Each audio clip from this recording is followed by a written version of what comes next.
সিলিন্ডারে এরা ভাগ বয়েছে বুঝছেন, মানে ফাইভ কেমন জন্য লাড়া খাইছে, লাড়া খাই ফাইভের মধ্যে আগুন ধরে গেছে, জলের পরে নেমে গেছে গা, সব গেছে গা।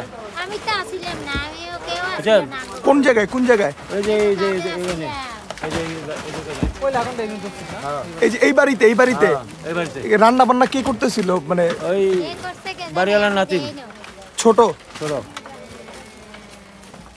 নাতিন দিয়ে কাম করেছে। নাম কি? নামটা জানি না। এটা কার বাড়ি নামে পরিচিত? মিন্টুর বাড়ি। মিন্টু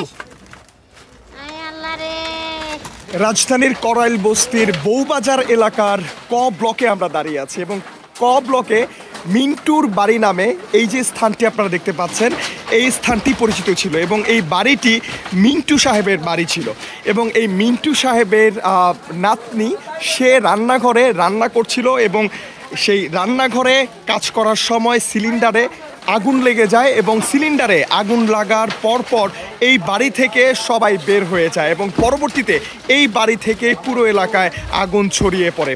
এমনটি এই বাড়িটির পাশের বাড়ির একজনের বক্তব্যে উঠে এসেছে। আমরা সেটি আপনাদেরকে এই মুহূর্তে দেখানোর চেষ্টা করছি। সঙ্গে রয়েছি খন্দকার আসিফুজ্জামান। আপনারা দেখছেন কালের কণ্ঠ।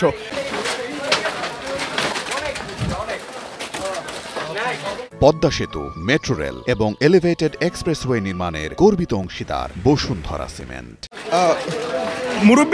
মুরব্বী আপনি একটু আগে বলছিলেন যে আগুনের সূত্রপাত কিভাবে হয়েছে, আপনি যেটা দেখছিলেন সেটা একটু আমাদেরকে বলেন তো।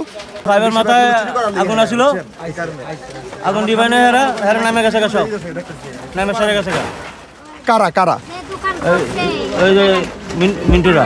আমি ছিলাম না, আমি অফিসে ছিলাম, আমিও শুনছি সামনের বাড়িতে গেলাম। সামনের বাড়ি কাজে আসছিলাম, এই বুড়া আসিল বাতাস বুড়া দেখছে আমরা দেই।